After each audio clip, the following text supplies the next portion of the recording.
Pangutana sa ato ang follower. Attorney, legal ba nga gisuspinso ko og 2 ka buwan? Uy, kinsa man nga kompanya nihimo ana, dili kana legal.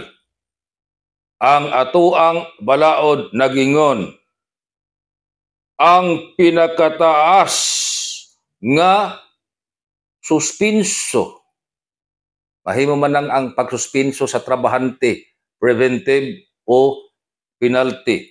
Preventive, samtang pending pa ang investigation sa kaso sa trabahante, giimbestigar pa sa employer ang sa i-preventive suspension siya dili una padyutihon.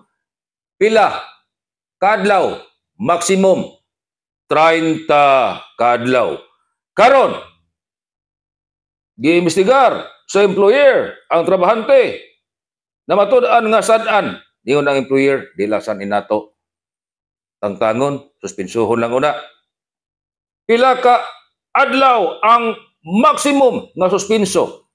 30 kadlaw. Busa sa imuhang pangutana, 2 ka buwan kang gisuspenso, uy, illegal ka na. Illegal suspension ang gihimo sa imong amo.